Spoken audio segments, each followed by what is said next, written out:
Salut à toutes et à tous et bienvenue dans Cultureté, votre émission entièrement dédiée à une ville, un territoire à travers ses artistes et sa vie culturelle. Cette semaine, nous sommes à Strasbourg. Tout de suite, le menu, le sommaire de cette émission. Strasbourg est une ville de graffeurs, de graphes par excellence. L'un des plus dignes représentants s'appelle Renson. C'est l'invité principal de Cultureté. Cyril Bonin, auteur de bande dessinée, il nous a ouvert les portes de son atelier, un entretien tout en case et en bulle. Depuis 6 ans, le groupe de rock alternative Yellow ne cesse d'enflammer les scènes françaises et internationales. Entre 2 répètes et 2 concerts, nous sommes allés à leur rencontre. Sans plus attendre, c'est l'édito de cette émission. Il est signé du roi, allez, on va dire l'empereur des macarons, Monsieur Pierre Hermé.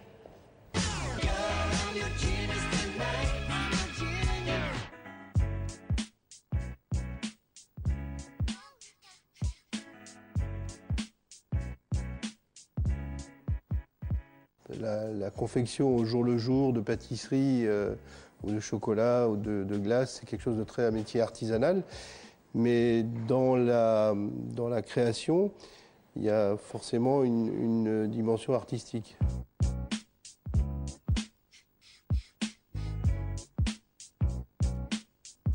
J'ai jamais l'impression de créer une œuvre d'art, mais par contre, dans mon métier, je cherche à créer des émotions. C'est-à-dire, quand je fais un gâteau, j'essaye à travers le goût, donc ça veut dire saveur, texture et température, de créer des émotions chez ceux qui goûtent les gâteaux.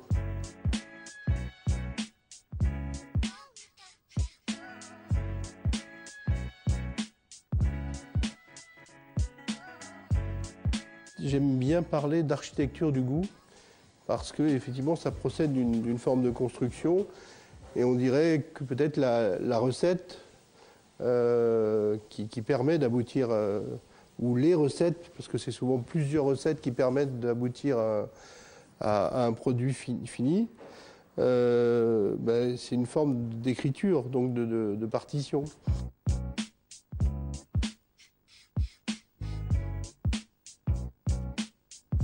Je m'intéresse à pas mal de sujets, à pas mal à l'art contemporain, à l'architecture, au design.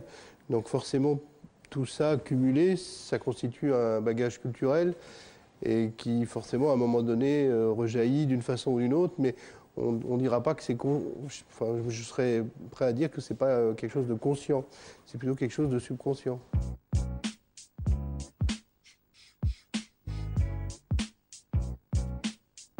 Moi, je suis né dans une famille de boulangers-pâtissiers, donc je suis la 4e génération.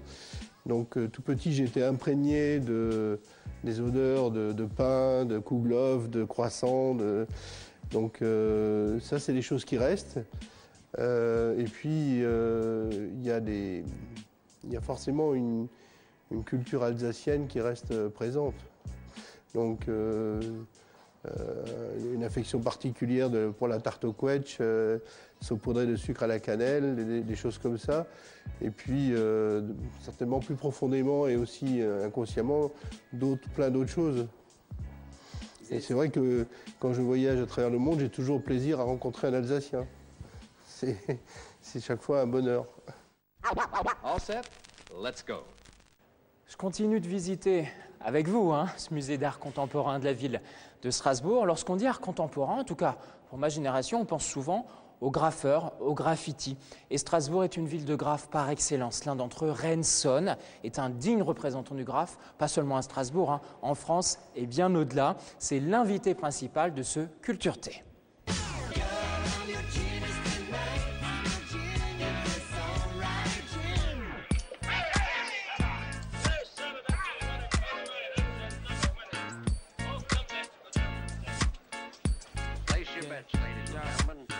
How the game is supposed to be. I got the guts of a nigga doing burglaries. Cool like I'm cutting up a surgery. BA for the niggas that ain't heard of me. Put the Henny up and put your money down. Scared money gets took, there's more to go around. Fools are shook from when they hear the bass pound. Didn't know BA was getting down with the sound. Money is... Renson, merci d'être dans Cultureté. Hein? J'ai pas eu trop le choix, mais. Ouais, ok. je sais, hein, les autorités t'ont dit, bon voilà, il faut participer à C'est un l'émission. TIG en fait. Je suis désolé. Hein. Alors, les gens l'imaginent peut-être pas, on est à Strasbourg. C'est Alors, ça. Certes en périphérie de Strasbourg, mais toujours à Strasbourg. Voilà. Et derrière nous, une œuvre que tu as réalisée avec Missy. C'est bien ça. Voilà, on va en parler évidemment en quelques instants, mais on voit tout de suite un petit peu, comment dire, le socle de ton graphe, c'est-à-dire beaucoup de couleurs, et Oui. puis pas peur de la démesure non plus. Bah voilà, on aime bien faire grand dans le milieu du graffiti. Donc là, on a eu une belle occasion puisqu'on avait un échafaudage à disposition, donc on l'a exploité tout simplement. Oui, parce qu'on ne se rend pas compte, il faut vraiment un bel échafaudage quand même pour monter à 5-6 mètres de haut et travailler sur du graphe. Hein. Voilà, c'est ça. C'est pas toujours le cas. En fonction des murs qu'on peut avoir, on n'a pas toujours ce luxe d'avoir un échafaudage. Et je dirais que ouais, c'est l'un des rares murs où on peut l'avoir. Donc tu en as bien voilà. profité. Voilà. Renson, on va te découvrir justement le graphe. Est-ce que tu as une idée vague ou précise du déclic? Le jour où tu t'es dit, ah, le graphe, toi, j'aimerais bien commencer à travailler, à faire du graphe. Ça a été un petit peu en deux temps en fait. Moi j'ai touché au graffiti de manière très lointaine. Quand j'avais à peu près 14 ans, je m'intéressais, j'ai fait quelques petites prods qui étaient vraiment loin d'être C'était du graphe ou du tag? C'était du graffiti, des lettrages remplis Ouais. de chrome, donc de blanc avec des contours noirs tout simplement. Et jusqu'à 18 ans, j'ai pas fait beaucoup plus que ça. Et à partir de 18-19 ans, je me suis tourné vers les fresques un peu plus construites, plus de couleurs, plus de... Mais tu te souviens pas du déclic particulier, le jour où, je sais pas, où tu as vu un graphe, où tu as fait une rencontre et tu t'es dit, voilà, c'est en moi, j'ai vraiment envie de faire du graphe. Il y a eu cette étape-là au moment où je suis arrivé à Rennes pour mes études. Moi je viens d'une petite ville, pas très loin de Rennes, mais c'est là-bas que comme je disais, j'ai touché un petit peu aux bombes. Et quand je suis arrivé donc, dans une ville un peu plus grande, avec un niveau de graffiti vraiment qui était relativement élevé pour l'époque, alors là c'était vraiment des belles fresques couleurs très bien construites, des personnages, et là forcément j'ai pris un peu plus l'envie de peindre. On voit plus les possibilités qui s'offrent, donc ça y est, ça démange. Pour comprendre justement ton parcours qui t'a amené à devenir graffeur, quelles ont été tes influences gamin? Est-ce que beaucoup de graffeurs nous parlent par exemple de la bande dessinée? Est-ce que toi ça a été parmi tes influences? Est-ce qu'il y en a eu d'autres? Et c'est vrai qu'on fait partie d'une génération qu'on appelle un peu la génération hip-hop. Justement, toi, quelles ont été tes influences? Je corresponds peut-être pas au schéma type des gens qui rentrent dans le graffiti, mais j'ai pas été vraiment attiré par la bande dessinée. Moi, mes premières références, c'était les magazines de l'époque. Il y avait un magazine qui s'appelait Radical, Ouais. qui était l'un des seuls à proposer quelques pages de graffiti. Et comme je le disais, dans ma petite ville, c'était le seul support sur lequel je pouvais voir des belles fresques à l'époque. Et ça a fait mon apprentissage jusqu'à mon arrivée à Rennes, où là, je voyais vraiment des belles pièces en vrai. Alors justement, ton graphe, tes graphes, ta façon de créer justement sur les murs, comment aujourd'hui tu pourrais la définir? Est-ce que tu comprends aujourd'hui, au fur et à mesure des années, au fur et à mesure des graphes, ton style? Est-ce que tu pourrais le décrire aujourd'hui? Le style Renson, c'est quoi? J'ai du mal à m'inscrire dans une case. Hein. Si on regarde des photos de ce que je fais depuis des années, ça évolue beaucoup. J'ai eu des étapes où je faisais du réalisme pur, où j'ai fait uniquement de la lettre, où j'ai fait... Donc j'ai pas de style parfaitement défini, même si on commence à me le dire, on peut reconnaître un petit peu ma touche. C'est plus dans le choix de mes fresques, des personnages sans tête, un peu obèses. C'est plutôt dans ce choix-là qu'on reconnaît ma touche, tout simplement. Alors justement, on t'en parle, tes personnages sans tête, un peu fat, hein. Ouais, voilà. Fat et costaud en même Ils sont temps. généreux. Ils sont généreux, hein. Voilà. La vie est belle et la bonne chère. Le sans tête, c'est venu d'un coup. Un jour, t'en as fait un sans tête. Ou je sais pas, derrière il y a un background avec un film, une musique, je sais pas, un truc. Que je le veuille ou non, j'ai fait pendant une époque énormément de visages. T'en as c'est- eu marre, c'est ça. Voilà, c'est ça. J'ai fait des personnages en réaliste, j'en ai fait vraiment beaucoup. À une époque où c'était intéressant de le faire, où on avait des bombes qui étaient beaucoup moins performantes qu'aujourd'hui, où faire du réalisme à la bombe, c'était beaucoup moins facile que maintenant. Je dis pas que c'est complètement tombé dans le basique de faire du réalisme, c'est toujours très dur de faire des proportions, mais ça m'intéresse beaucoup moins. J'avais envie de basculer dans autre chose. Et du coup, qu'est-ce qui était anti-commercial au possible? C'était C'était de faire des personnages obèses, difformes, sans tête. Voilà, je ne pouvais pas faire plus, je suis désolé. Qu'est-ce que tu ressens lorsque tu graphes? Il y a un vrai plus par rapport à l'artiste qui travaille chez lui dans des conditions qui sont finalement très bonnes, où on peut mettre de la musique, on n'a pas froid, il ne pleut pas, on a toute la peinture qu'on souhaite à côté de nous. Le graffiti a cela en plus, c'est-à-dire on doit aller sur un lieu qui n'est pas forcément facile d'accès, qui n'est pas forcément autorisé. On a des ennuis parfois avec le voisinage. On n'a pas amené forcément toutes les couleurs qu'on voudrait parce qu'on n'a pas, on ne peut pas faire des allers-retours avec la voiture. Il faut trouver ses murs, il y a les intempéries, c'est un tout. Et au final, quand on a sorti un bon graffiti, on est d'autant plus content parce que les conditions n'étaient pas forcément bonnes, parce que voilà, ça fait partie du truc. Il y a une petite dose de pression qui est non négligeable par rapport à l'artiste qui travaille uniquement chez lui. Et c'est ça que j'aime, c'est cette idée de défi. J'en parlais au début de l'interview, et on peut finir par ça, c'est-à-dire derrière, c'est une double création, avec Missy Ouais, notamment. Tout à fait. C'est un plaisir différent aussi de travailler à deux sur une création. Complètement. C'est plus difficile encore. Lorsqu'on travaille seul, on n'a aucune limite sur le style, sur le thème, sur l'association des couleurs. Et quand on travaille à plusieurs, et c'est peut-être l'une des particularités du graffiti, on fait des grandes fresques, on est plusieurs, il faut tomber sur un consensus, sur le thème, sur le choix des couleurs, pour que ça ait une unité au final, pour qu'on ait une fresque cohérente. C'est pas facile et on est toujours dans le compromis. Et c'est un défi de plus en fait, c'est vraiment un défi de plus. C'est toujours intéressant d'avoir un thème imposé, ça nous pousse dans nos retranchements, ça nous pousse à travailler différemment et c'est une vraie plus-value du graffiti.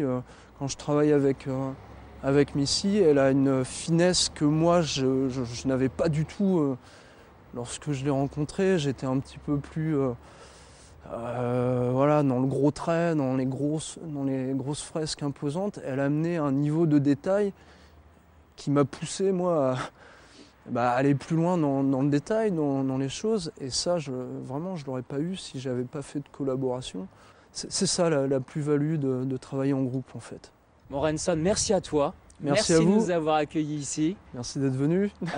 C'était pas un problème, c'était un vrai plaisir. On va continuer de découvrir tous les artistes qui font la richesse culturelle de Strasbourg. Sans plus attendre, Yellow, c'est un groupe de rock alternatif. C'est parti. All set? Let's go.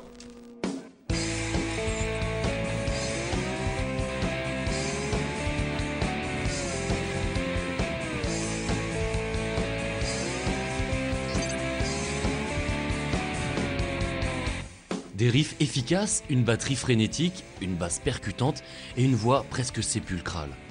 Voici Yellow, des compos entre pop et rock avec quelques accents électro. Un groupe strasbourgeois très talentueux et 4 bonhommes très sympas, unis depuis 6 ans pour le meilleur et pour le rock. I'm out here, I'm out, but I'm back off. Wondering if the sky is up. Piment et moi, on jouait ensemble avant la création de Yellow. Vous deux, vous étiez amis d'enfance. Ils jouaient au Playmobil ensemble, étant petits.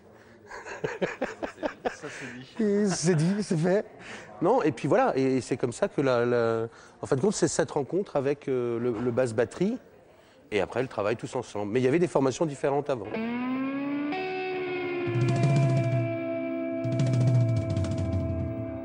On est vraiment arrivé avec chacun avec notre construction depuis toutes ces années de musique. Et puis on a essayé par contre de mettre ça en commun autour vraiment d'un projet commun qui est Yellow.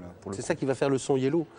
Séparément jouer, si maintenant moi je joue dans peu importe qui, dans un autre groupe, ça sonnera pas Yellow. Il faut, enfin, vous me dites ce que vous en pensez, mais qu'on soit tous les 4, voire les 5 avec l'ingé son, pour cette alchimie qui va faire le son Yellow. Un son couronné de succès, mais davantage auprès du public allemand, belge, anglais et même japonais. Car faire son trou dans l'hexagone, c'est une autre histoire. Surtout quand on est français et qu'on chante en anglais et que nos radios se voient imposer un quota obligatoire de 40% de chansons francophones. Ça, les radios, les maisons de disques nous ont fait comprendre qu'on n'était pas dans les quotas, donc forcément, on devait être dans un haut standard. On chante en anglais, on fait de la musique d'influence anglo-saxonne. Forcément, quand on va sortir de notre univers français, on va se retrouver face aux autres artistes, mais également à ce public. Donc ça nous a aussi permis d'être confortés peut-être dans les choix qu'on avait faits, de se dire on ne dénotait pas forcément, enfin en tout cas on mettait pas nos racines en balance dans le fait d'être là-bas. Des racines assez identifiables d'ailleurs. Sur leur dernier opus, 2881 secondes, on pense à Lou Reed, un peu à Bowie, un moment aux Doors et de temps en temps à Radiohead. Un album enregistré à Strasbourg, mais dont le mastering s'est fait à New York par Jay Franco, l'ingé son de Coldplay, des Beastie Boys ou de Damian Marley pour ne citer que.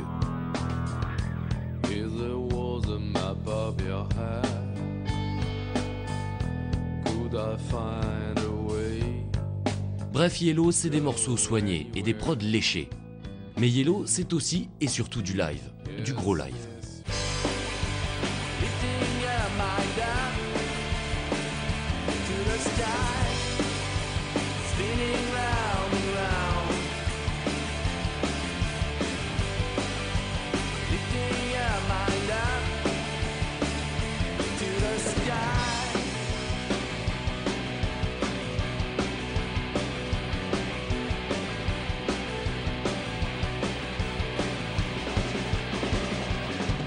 Des performances peaufinées sur la scène internationale.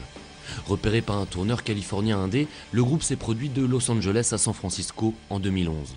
Puis c'est au tour du public anglais de les accueillir le temps d'une tournée. La première tournée aux États-Unis nous a vraiment fait évoluer en termes de son. À la fois parce que le type de live là-bas est un peu spécifique et aussi parce qu'on avait envie de plus d'énergie dans la musique qu'on faisait.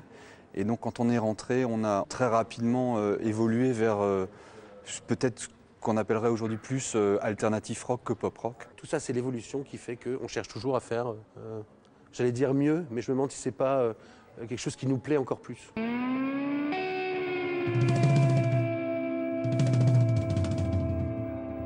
C'est vrai par contre qu'on se démarque un petit peu parce qu'on est justement un petit peu à chaque fois à côté des standards, soit aux États-Unis très rock et en Angleterre très Brit rock, quoi. Donc on est toujours un peu à la marge, qui fait qu'il y a on crée une certaine forme d'attention qui est intéressante en tout cas.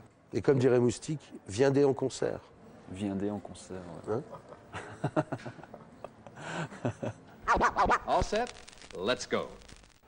La diversité, c'est vraiment le socle de votre émission Culture T. Sans tabou, sans frontières, on vous fait vraiment découvrir la vie artistique de chaque ville. Après un graffeur, après un groupe de pop-rock alternatif, maintenant, c'est un auteur de bande dessinée, Cyril Bonin, qui nous ouvre les portes de son atelier, sujet signé Nicolas Béard. All set? Let's go. La première fois qu'on a croisé le trait de Cyril Bonin, c'était il y a 12 ans. Il prêtait ses pinceaux au scénario de Roger Setter sur la série Fog. Une saga en 6 tomes où l'on découvrait le Londres de 1874 dans un polar victorien aux accents de surnaturel. Une ambiance à mi-chemin entre Conan Doyle et Edgar Allan Poe, sublimée par la patte élégante d'un dessinateur pourtant encore débutant. J'essaye d'avoir un dessin le plus expressif ou le plus expressionniste même possible. Donc ce qui fait que j'ai un registre de dessin qui est semi-réaliste et avec lequel je peux aussi me permettre d'aller plus ou moins vers le réalisme ou plus ou moins vers la caricature, mais en essayant à chaque fois d'être le plus juste possible par rapport au ton. Donc par exemple, Fog, le registre semi-réaliste, un petit peu sombre, etc., convenait tout à fait.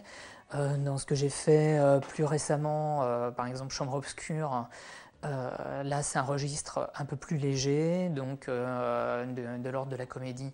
Donc là j'ai poussé mon dessin vers un peu plus de caricature. Ce que j'ai fait dernièrement avec L'homme qui n'existait pas, où on se rapproche du quotidien et de la réalité. Donc là aussi, j'ai ramené mon dessin vers quelque chose d'un peu plus réaliste. Dans la foulée, Franck Giroux, Monsieur Décalogue, lui confie la lourde tâche d'illustrer l'histoire de Dora Mars, le premier tome de sa nouvelle saga, baptisée Quintette. Cyril fait des merveilles sur cette histoire d'amour située entre le Paris de 1916 et la Macédoine en guerre. Mais très vite, Cyril caresse l'idée de se lancer en solo et sur des projets plus personnels. Quand on s'est lancé dans la série Fog, finalement, j'y trouvais mon compte puisque c'était un univers que j'adorais, le Londres victorien. Donc voilà, je n'étais pas trop frustré, mais malgré tout, la frustration est montée petit à petit. J'avais envie d'aborder d'autres sujets, de raconter les histoires d'une autre manière. Finalement, sur le dernier cycle, on a eu des points de désaccord et là, je me suis rendu compte, je me suis dit, bon voilà, il faut que je me jette à l'eau, c'est le moment, donc allons-y. Sa première expérience solo se place sous le signe du polar un peu daté. La Chambre obscure aux éditions d'Argo. Une enquête en diptyque et une intrigue digne des romans d'Agatha Christie, bref, un hommage aux romans policiers du 19e siècle. Au même moment, il se lance dans le fantastique, un fantastique feutré, sans surenchère, en adaptant le roman de Marcel Aimé, La Belle Image, chez Futuropolis. Une atmosphère dans laquelle notre auteur s'épanouit, puisqu'il récidive avec L'homme qui n'existait pas. Certainement son album le plus personnel, très introspectif, très existentiel. Les idées peuvent vraiment venir de partout. Effectivement, de lectures, de films, de choses vécues réellement ou de choses qui m'ont été dites. Ce qui va faire que je vais choisir un sujet plutôt qu'un autre, c'est que ce sujet va m'inspirer un questionnement. Ce que j'essaye de faire à travers mes histoires, c'est me poser des questions et poser des questions au lecteur. Donc, par exemple, sur Chambre obscure, donc il y a l'intrigue principale qui tourne autour d'un vol de tableau, etc. Mais en filigrane, il y a tout un questionnement sur le rapport entre la fiction et la réalité. Je ne cherche pas forcément à donner des réponses, mais au moins à poser les questions. Cyril Bonin continue ses aventures en solo. Il travaille actuellement sur son premier roman graphique, un one-shot de 120 pages dont le scénario lui a donné pas mal de fil à retordre. Mais après une dizaine de versions préalables, le scénario est prêt et l'album est définitivement sur les rails. Donc là, il est question d'une épidémie qui se répand dans Paris, tout d'abord, et qui touche les personnes amoureuses. Donc là, encore une fois, un prétexte à se poser des questions sur les rapports humains et sur le rapport amoureux en particulier. Encore du fantastique donc, assurément délicat, élégant comme à son habitude, verdict en septembre prochain. All set? Let's go.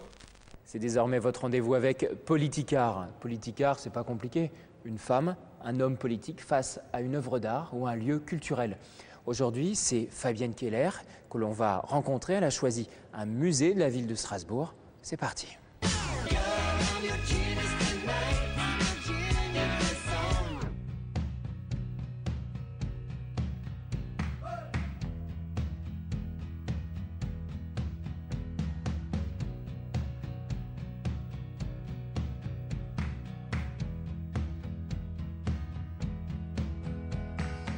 Alors nous sommes ici dans le bâtiment de l'Aubette, un bâtiment au cœur de Strasbourg, place Kléber.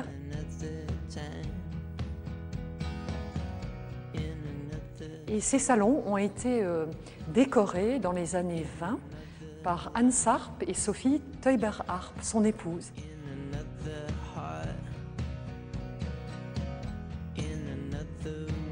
Et je trouve que c'est un concept formidable. Ils souhaitaient mettre les personnes dans une œuvre totale, c'est-à-dire du sol au plafond. On décore pour donner un sentiment, se sentir ailleurs, avec de belles couleurs très lumineuses et de la lumière aussi qui éclaire l'ensemble. Je ne peux pas bien vous dire pourquoi, mais je m'y sens bien. J'aime beaucoup venir de temps en temps dans cette salle et les salons voisins. C'est effectivement un lieu très contemporain, dans un bâtiment lui-même du 18e, classé monument historique, donc ça surprend, mais Strasbourg surprend souvent. Strasbourg, c'est une histoire, un passé et une très grande modernité aussi, avec de nombreux artistes dans l'art plastique, mais aussi dans la musique, dans le théâtre. Donc je pense que ce qui est important en matière de culture, c'est la vitalité. On a des sources et puis on invente en permanence. Et là, Anne Sarp et Sophie Teuber-Harp ont inventé.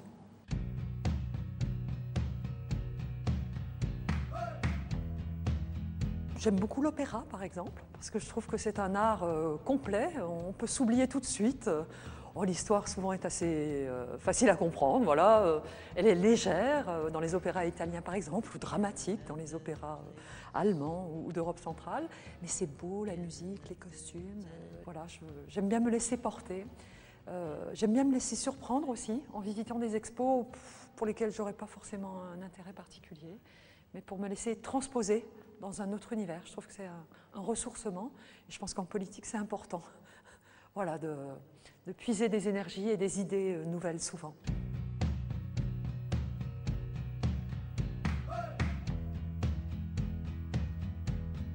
C'est une jolie manière de voir la politique. C'est voilà, c'est poétique, c'est positif. Allez, pourquoi pas? Un nouvel art, la politique. Mais c'est parfois un art difficile, un art un peu brutal. Mais c'est parfois pouvoir faire, enfin quand on est élu, c'est pouvoir faire de belles choses, transformer la ville, redonner une nouvelle vie, permettre aux gens de mieux vivre. Alors là, peut-être oui, c'est un vrai art. All set? Let's go. C'est la fin de cette émission Culture T ici à Strasbourg. Merci à toutes mes équipes, Nico, Steph et Yannick. Merci aux équipes du Musée d'Art Moderne de nous avoir accueillis pour l'enregistrement des plateaux. Toutes les infos de l'émission, c'est pas compliqué. Facebook avec mon profil et au quotidien toutes les infos sur les artistes, sur l'émission, sur Culture T tout simplement. Le jeudi matin, ma chronique Coup de cœur bande dessinée avec notre partenaire Métro. Ciao et à bientôt pour d'autres aventures dans Culture T.